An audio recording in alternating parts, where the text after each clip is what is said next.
Fifth laboratory activity: combined time and amplitude transformation of a digital signal. In this activity, we will see how time and amplitude will behave when applied together on a signal, and how each transformation affects the signal's appearance and behavior. The objectives of this activity is we are modifying not just the height of the signal, but also its position or scale along the time axis. As usual, we start by importing the two main Python libraries for signal processing.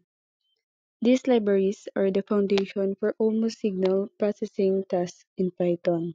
Next, we create our original discrete time signal. Using this function, we define our time samples from -10 to +10, increasing by 1. Then we define the signal. This creates a sine wave that repeats periodically, sampled at a discrete point, which is perfect for digital signal processing. This function is used again to plot the signal, showing each sample as a vertical line with a circular marker.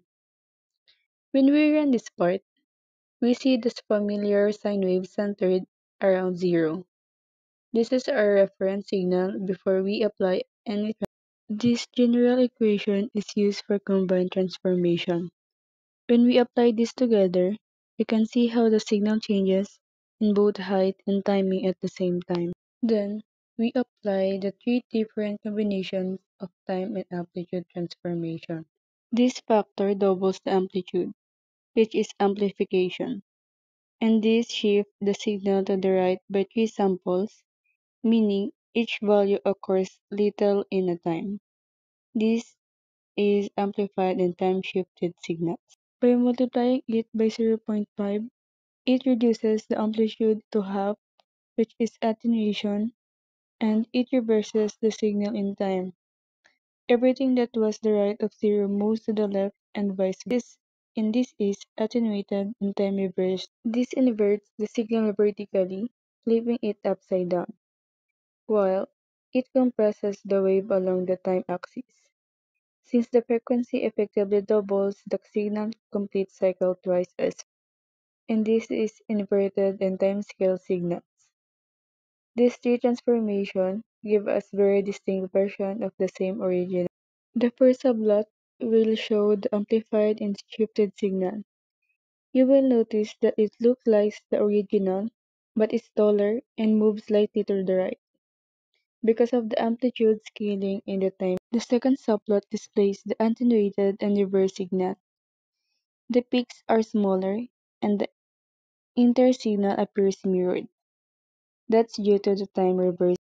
The third subplot shows the inverted and time-scale signal. It's flipped vertically and appears compressed horizontally and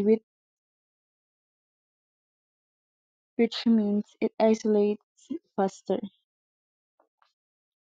This command ensures the plots that don't overlap, and this display all three resulted together. When you view this graph, you can clearly see how each transformation affects the wave's amplitude.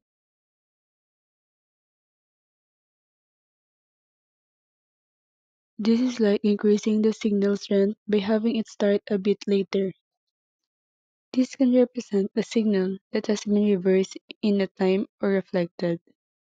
It often used in processing to analyze signal symmetry.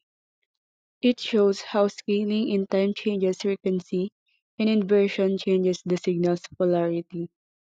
These differences show how powerful transformations can be when applied together.